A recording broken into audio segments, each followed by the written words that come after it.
वालेकुम दोस्तों, आपका मेज़बान हाफिज़ विकास आपकी खिदमत में एक बार फिर हाज़िर है। आज हम दोस्तों से बात करेंगे तिली के हवाले से। आज हम उस्मान भाई के पास आए हैं, तो इन्होंने कॉल की थी कि बेसिकली ये हमारे लंगोटिया दोस्त हैं, तो उन्होंने कहा था कि यार हमारे को विज़िट कर जाएं। तो ये देख लो, आम के नीचे बैठ के बड़ा अच्छा सा एक नज़ारा है, बड़ी अच्छी हवा रोज़े की हालत में बड़ा मज़ा कर रहे हैं। तो मैंने कहा इधर से दोस्तों से गपशप करते हैं। तो आज इन्होंने कहा तिली मैंने काश्त करनी है तकरीबन को 12 एकड़। तो 12 एकड़ जो काश्त करने हैं, पहली दफ़ा इन्होंने काश्त करने हैं, तो कह रहे थे इसके हवाले से मेरे को मशवरा दें। तो आओ आज हम इनसे पूछते हैं कि उन्हें क्या चीज़ें दरकार हैं, क्या क्या चीज़ें वो पूछना चाह रहे हैं, या क्या कौन कौन से मसाइल हैं जो अक्सर ज़िम्मेदार को आते हैं और वो शर्म से या वैसे किसी से पूछने की हिम्मत ना करते हुए वो अपना नुकसान कर बैठता है। तो चलो आप पूछते हैं उस्मान भाई से। 2 तरीक जी उस्मान भाई, की तुसी चाहते हो, मतलब किस तरह तिली? यार साडा मसला ये है, असी फर्स्ट टाइम जो तिली काश्त करन लगे हैं। पहले जो कणक ते बाजरा बीजते होंगे सी ना, सानू हुण मुकम्मल जो तरीकाकार दसो भी किस तरह की बिजाई। अच्छा, बेसिकली ਜਿਹੜੇ ਸਾਰੇ ਦੋਸਤਾਂ ਨਾਲ ਵੀ ਅਸੀਂ ਹੋ ਜਾਂਦੇ दोस्तों ਨਾਲ ਗੱਲ ਸ਼ੇਅਰ कर लेते हैं ना। मकसद ये ਸੀਗਾ ਵੀ ਇੱਕ ਹੈ ਵੈਰਾਈਟੀ ਹੁੰਦੀ ਹੈ TH6, ਉਹਨੂੰ ਕਹਿੰਦੇ ਆ ਸਿੰਗਲ ਸਟਿਕ।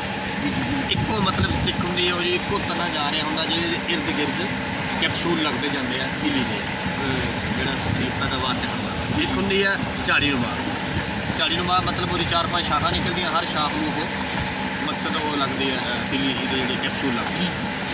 ਹੁਣ ਤੁਸੀਂ ਅਗਰ ਜੀ ਜਿਹੜੀ ਤੁਸੀਂ ਝਾੜੀਨੁਮਾ ਕਹਿ ਰਹੇ ਹੋ ਜੀ ਉਹ ਉਹਨੂੰ ਵੀ ਥੱਲੋਂ ਲੈ ਕੇ ਐਂਡ ਤੱਕ ਜਿਹੜਾ ਵੀ ਕੈਪਸੂਲ ਲੱਗਦੇ ਨੇ, ਜਾਂ ਕਿ ਉਹ ਉੱਤੋਂ ਜਾ ਕੇ ਲੱਗਦੇ? ਜਿਹੜੀ ਇੱਕ ਸਿੰਗਲ ਹੁੰਦੀ, ਸਿੰਗਲ ਸਟਿਕ ਹੁੰਦੀ ਆ, ਜੀ ਉਹਨੂੰ ਸਟਾਰਟਿੰਗ ਤੋਂ ਲੱਗ ਜਾਂਦੇ ਨਾ। ਜੀ ਜਿਹੜੀ ਝਾੜੀਨੁਮਾ ਉਹਨੂੰ ਆਇਆ ਕਿ ਹਰ ਝਾੜੀ ਨੂੰ ਅਲੱਗ ਲੱਗਦੇ ਨੇ, ਥੱਲੋਂ ਲੈ ਕੇ ਜਾਂ ਉਹ ਉੱਤੋਂ ਜਾ ਕੇ ਉਹ ਵੀ ਤੁਸੀਂ ਨਾ, ਉਹ ਹੁੰਦਾ ਜ਼ਿਮੀਦਾਰ ਦੇ ਆਪਣੇ 'ਤੇ ਡਿਪੈਂਡ ਕਰਦਾ। ਵੈਰਾਈਟੀ ਵਿੱਚ ਕੁਆਲਿਟੀ ਹੁੰਦੀ ਹੈ, ਫਿਰ ਉਹ ਵੀ ਮੁੱਢੋਂ ਜਿੱਥੋਂ ਝਾੜੀ ਸ਼ੁਰੂ ਹੁੰਦੀ ਹੈ ਉੱਥੋਂ ਲੱਗ ਸਕਦੇ ਉਹਨੂੰ ਕੈਪਸੂਲ, ਪਰ ਉਹ ਹੁੰਦਾ ਜ਼ਿਮੀਦਾਰ 'ਤੇ ਡਿਪੈਂਡ ਕਰਦਾ ਉਹ ਕਿਸ ਤਰ੍ਹਾਂ ਉਹ ਲੈ ਸਕਦਾ, ਉਸ ਤੋਂ ਨਹੀਂ। ਇਹ ਹੁਣ ਪੁੱਛਣ ਵਾਲਾ ਕੁਐਸਚਨ ਆ ਵੀ ਕਿਵੇਂ, ਉਹ ਮੈਂ ਤੁਹਾਨੂੰ ਦੱਸ ਦਵਾਂ। ਇੱਕ ਦੋਸਤ ਕੋਲ ਇਵੇਂ ਬੈਠੇ ਸੀ, ਅਸੀਂ ਦੋਸਤਾਂ ਨਾਲ ਮਸ਼ਵਰੇ ਸ਼ੇਅਰ ਕਰਦੇ ਰਹਿੰਦੇ ਹਾਂ, ਕੁਝ ਅਸੀਂ ਲੋਕਾਂ ਨੂੰ ਦੱਸਦੇ ਹਾਂ, ਕੁਝ ਦੋਸਤ ਸਾਨੂੰ ਅੱਗੋਂ ਚੀਜ਼ਾਂ ਦਾ ਆਪਣਾ ਤਜਰਬਾ ਸ਼ੇਅਰ ਕਰਦੇ ਆ। ਅਸੀਂ ਫਿਰ ਉਹ ਸਾਰੇ ਕਲੈਕਟ ਕਰਕੇ ਇਕੱਠੇ ਕਰਕੇ ਦੋਸਤਾਂ ਨੂੰ ਫਿਰ ਅੱਗੇ ਦੱਸੀਦਾ ਵੀ ਤਾਂ ਕਿ ਉਹਨੂੰ ਪਤਾ ਚੱਲ ਸਕੇ ਵੀ ਕਿਸ ਤਰ੍ਹਾਂ ਕੰਮ ਕਰਨਾ ਚਾਹੀਦਾ। ਹੁਣ ਚਾਹੇ ਉਹ ਸਿੰਗਲ ਹੈ ਤਨੇ ਵਾਲੀ TH6 ਹੈ, ਚਾਹੇ ਉਹ TS5 ਹੈ, ਉਹਦਾ ਇੱਕੋ ਹੀ ਹੱਲ ਹੈ ਕਿ ਤੁਸੀਂ ਹੁਣ ਜਿਹੜਾ ਪਹਿਲਾਂ ਹੀ ਹੈ ਨਾ, ਜਦੋਂ ਤੁਸੀਂ ਬਿਜਾਈ ਕਰੋ, ਅਗਰ ਤੁਹਾਡੀ ਜੋ ਹਿੰਮਤ ਹੈ ਫਿਰ DAP ਜਾਂ ਤੁਸੀਂ ਪਾ ਸਕਦੇ ਹੋ, ਤੇ ਕੀ ਬਾਤ ਹੈ। ਹਿੰਮਤ ਨਹੀਂ ਹੈ DAP ਪਾਉਣ ਦੀ, ਤੁਸੀਂ ਵੈਸੇ ਬਿਜਾਈ ਕਰੋ, ਚਾਹੇ ਉਹਨੂੰ ਖੇਲੀਆਂ 'ਚ ਬੀਜ ਦਿਓ, ਚਾਹੇ ਉਹਨੂੰ ਛੱਟਾ ਕਰਕੇ ਬੀਜ ਦਿਓ, ਚਾਹੇ ਡਰਿਲ ਕਰਕੇ ਬੀਜ ਦਿਓ, ਉਹ ਤੁਹਾਡੀ ਆਪਣੀ ਮਤਲਬ ਜਿਵੇਂ ਖੁਸ਼ੀ ਦੀ ਗੱਲ। ਜੀ ਬਿਲਕੁਲ। ਇੱਕ ਚੀਜ਼ ਦਾ ਦੂਸਰਾ ਨੰਬਰ 'ਤੇ ਇੱਕ ਕੰਮ ਜ਼ਰੂਰ ਕਰਨਾ, ਜਿਹੜਾ ਵੀ ਬੀਜ ਬੀਜੋਗੇ ਉਹਨੂੰ ਦਵਾਈ ਲਾਜ਼ਮੀ ਲਾ ਕੇ ਬੀਜਣਾ। ਦਵਾਈ ਲਾ ਕੇ ਕੀ ਫਾਇਦਾ ਹੈ? ਦਵਾਈ ਲਾਉਣ ਦਾ ਇਹ ਫਾਇਦਾ ਕਿ ਅਕਸਰ ਅਸੀਂ ਪਿਛਲੇ ਸਾਲ ਦੇਖਿਆ ਸੀ ਲੋਕਾਂ ਦੇ ਫਸਲਾਂ ਏਕੜਾਂ ਦੇ ਹਿਸਾਬ ਨਾਲ ਸੁੱਕ ਗਈਆਂ। ਉਹ ਬੇਸਿਕਲੀ ਬਿਮਾਰੀ ਪੈ ਗਈ ਸੀ, ਉਹ ਫੰਗਸ ਲੱਗ ਜਾਂਦੀ ਹੈ, ਮੁੜ ਕੇ ਕੰਟਰੋਲ ਨਹੀਂ ਹੁੰਦੀ। ਉਹਨੂੰ ਅਸੀਂ ਰੋਕਣ ਵਾਸਤੇ ਸਭ ਤੋਂ ਮੇਨ ਹੱਲ ਇਹ ਹੁੰਦਾ ਵੀ ਤੁਸੀਂ ਬੀਜ ਨੂੰ ਦਵਾਈ ਲਾ ਕੇ ਬੀਜੋ। ਉਹ ਦਵਾਈ ਜਿਹਦੇ ਵਿੱਚ ਫੰਜੀਸਾਈਡ ਹੋਵੇ, ਇਨਸੈਕਟੀਸਾਈਡ ਹੋਵੇ, ਉਹ ਅਗਰ ਤੁਹਾਨੂੰ ਇਸ ਤਰ੍ਹਾਂ ਦੀ ਮਿਲ ਜਾਵੇ, ਜਿਵੇਂ ਡਾਇਫੈਨਿਕੋਨੋਜ਼ੋਲ ਤੇ ਅਮੀਡਾ ਦਾ ਮਿਕਸਚਰ ਮਿਲ ਜਾਵੇ, ਡਾਇਫੈਨਿਕੋਨੋਜ਼ੋਲ, ਪ੍ਰਿਪਕੋਨੋਜ਼ੋਲ, ਟੈਬੋਕੋਨੋਜ਼ੋਲ, ਉਸ ਤੋਂ ਬਾਅਦ ਇਹਦੇ ਨਾਲ ਤੁਹਾਨੂੰ ਅਗਰ ਮਿਲ ਜਾਵੇ ਥਾਇਮੈਥਾਕਸਨ ਦਾ ਮਿਕਸਚਰ ਮਿਲ ਜਾਵੇ, ਫਲੋਡਕਸਨਲ ਦਾ ਮਿਕਸਚਰ ਮਿਲ ਜਾਵੇ, ਇਹਨਾਂ ਵਿੱਚੋਂ ਕੋਈ ਵੀ ਤੁਹਾਨੂੰ ਮਿਲ ਜਾਵੇ, ਤੁਸੀਂ ਉਹਨੂੰ ਬੀਜ ਨੂੰ ਲਾ ਕੇ ਤੁਸੀਂ ਕਾਸ਼ਤ ਕਰ ਸਕਦੇ ਹੋ। ਜਿਹੜਾ ਬੀਜ ਪੈਕ ਹੋ ਕੇ ਪਿੱਛੋਂ ਆਉਂਦਾ ਕੰਪਨੀ ਤੋਂ, ਜੀ ਉਹਨੂੰ ਦਵਾਈ ਨਹੀਂ ਲੱਗੀ ਹੁੰਦੀ ਨਾ, ਬਿਲਕੁਲ ਨਹੀਂ ਲੱਗੀ। ਇਹ ਕੰਪਨੀ ਨੂੰ ਚਾਹੀਦਾ ਦਵਾਈ ਲਾਣੀ ਚਾਹੀਦੀ। ਉਹ ਰੇਟ ਵੱਧ ਜਾਣਾ ਨਾ, ਫਿਰ ਜ਼ਿਮੀਦਾਰ ਨੇ ਕਹਿਣਾ ਯਾਰ ਉਹ ਤੋਂ ਇੰਨੇ ਦਾ ਲੱਭਦਾ, ਉਸ ਤੋਂ ਇੰਨੇ ਦਾ ਲੱਭਦਾ। ਇਸ ਚੀਜ਼ ਨੂੰ ਮੱਦਨਜ਼ਰ ਰੱਖਦੇ ਹੋ ਦਵਾਈ ਬਿਲਕੁਲ ਨਹੀਂ ਲਾਉਂਦੇ, ਸਿਰਫ ਉਹ ਜਿਹੜਾ ਉਹਨੇ ਬੀ ਮਹਿਫੂਜ਼ ਕੀਤਾ ਹੁੰਦਾ ਨਾ, ਉਹ ਦਵਾਈ ਲਾਈ ਹੋਈ ਹੁੰਦੀ ਹੈ ਕਿ ਕੀੜੇ ਤੋਂ ਬਚਣ ਵਾਸਤੇ, ਬਾਕੀ ਉਹਨੇ ਫੰਜੀਸਾਈਡ ਕੋਈ ਨਹੀਂ ਲਾਈ, ਉਹ ਅਸੀਂ ਆਪ ਲਵਾਉਣੀ ਹੈ, ਉਹ ਆਪ ਲਵਾਉਣੀ ਹੈ। ਠੀਕ ਹੈ, ਇੱਕ ਚੀਜ਼ ਹੋ ਗਿਆ। ਹੁਣ ਤੁਸੀਂ ਤੁਹਾਡੇ 'ਤੇ ਡਿਪੈਂਡ ਕਰਦਾ ਕਿ ਤੁਸੀਂ ਆਪਣੇ ਫਰਜ਼ ਕੋਲ 12 ਕਿੱਲੇ ਲਾਣੀ ਹੈ। ਹੁਣ ਤੁਹਾਨੂੰ ਮੈਂ ਇੱਕ ਸਾਦਾ ਜਿਹਾ ਮਸ਼ਵਰਾ ਦੇਵਾਂ, ਤੁਸੀਂ TH6 ਕੋਸ਼ਿਸ਼ ਕਰੋ ਲਾਉਣ ਦੀ, ਜਿਹੜੀ ਸਿੰਗਲ ਸਟਿਕ ਹੈ, ਕਿਉਂਕਿ ਤੁਹਾਡੇ ਕੋਲ ਝਾੜੀਦਾਰ ਉਹ ਕਾਮਯਾਬ ਨਹੀਂ ਹੋਣੀ ਉਸ ਲੈਵਲ 'ਤੇ ਜਿਹੜੀ ਸਿੰਗਲ ਸਟਿਕ ਹੋ ਜਾਣੀ ਹੈ। ਫਰਜ਼ ਕਰੋ ਨਵਾਂ ਜ਼ਿਮੀਦਾਰ ਹੈ, ਉਹਨੇ ਕਾਸ਼ ਕੀਤੀ, ਉਹਦੀ 10 ਮਣ ਵੀ ਔਸਤ ਆ ਗਈ ਨਾ ਮਿਸਾਲ ਦੇ ਤੌਰ 'ਤੇ, ਉਹ ਰਾਜ਼ੀ ਹੋ ਜਾਂਦਾ, ਤਾਂ ਸਿੰਗਲ ਸਟਿਕ ਤੇ 10 ਮਣ ਆ ਜਾਂਦੀ ਹੈ।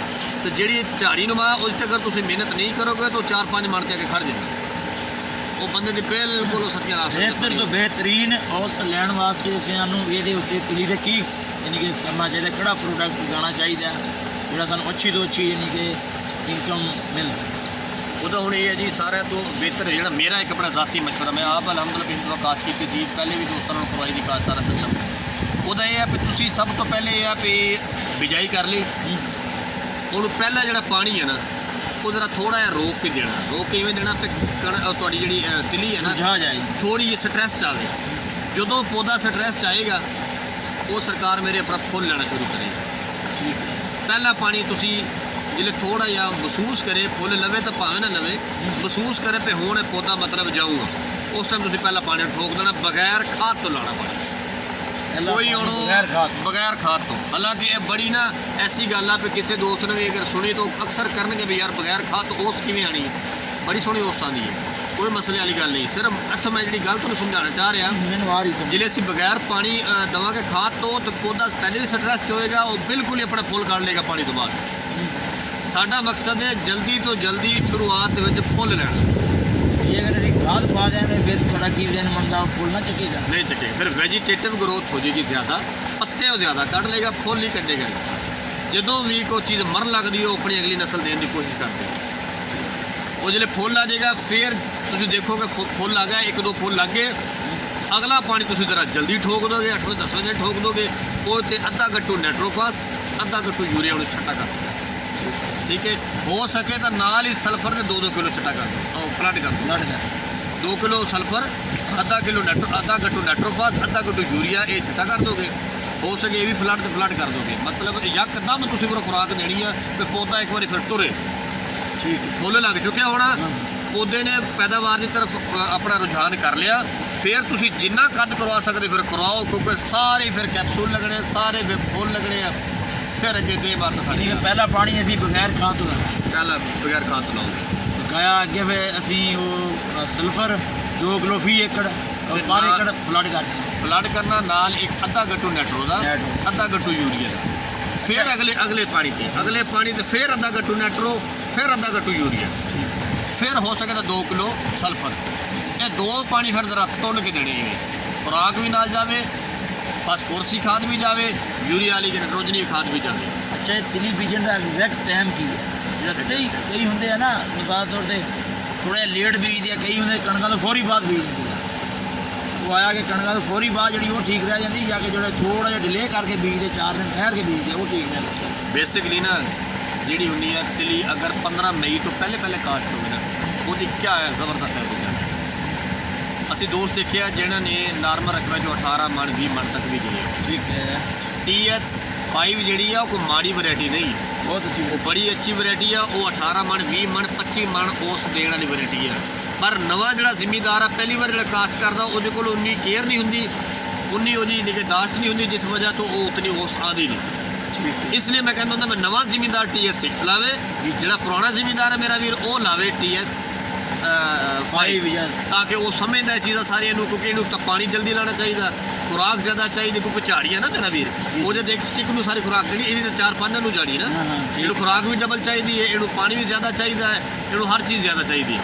ਇਸ ਲਈ ਨਵੇਂ ਜ਼ਿਮੀਂਦਾਰ ਵਾਸਤੇ ਮੇਰੀ ਇਹ ਦੋਸਤਾਂ ਰਿਕੁਐਸਟ ਹੈ ਕਿ ਤੁਸੀਂ ਹੁਣ TS6 ਤੇ ਜਾਓ, ਜਿਹੜੇ ਪੁਰਾਣੇ ਜ਼ਿਮੀਂਦਾਰ ਪਹਿਲੇ ਕਾਸ਼ਤ ਕਰਦੇ ਆ TS5 ਤੇ ਜਾਣ। ਬਾਕੀ ਜਿਹੜੀ ਮਜ਼ੀਦ ਗੱਲ ਹੈ ਉਸਮਾਨ ਭਾਈ ਇਨਸ਼ਾਅੱਲਾ ਅਸੀਂ ਤੁਹਾਡੇ ਨੈਕਸਟ ਵਿਲਾਗ ਦੀ ਗੱਲਬਾਤ ਕਰਾਂਗੇ ਦੋਸਤਾਂ ਨਾਲ, ਕਿਉਂਕਿ ਵੀਡੀਓ ਕਾਫੀ ਲੰਬੀ ਹੋ ਰਹੀ ਹੈ। ਅਸੀਂ ਜਦੋਂ ਬਿਜਣੀ ਹੋਈ ਤੁਹਾਨੂੰ ਸਿੱਧਾਂਗੇ ਅਸੀਂ ਇੱਥੇ ਮੌਕੇ ਤੇ, ਜੀ ਸਾਡੇ ਤੁਹਾਡੇ ਮਸ਼ਵਰੇ ਮੁਤਾਬਕ ਜਿਹੜਾ ਨਾ ਅਸੀਂ ਚੱਲਾਂਗੇ ਅੱਜ ਦੀ ਮਿਸ਼ਨ। ਠੀਕ ਹੋ ਗਿਆ, ਬਹੁਤ ਸ਼ੁਕਰੀਆ ਜੀ, ਅੱਲਾਹ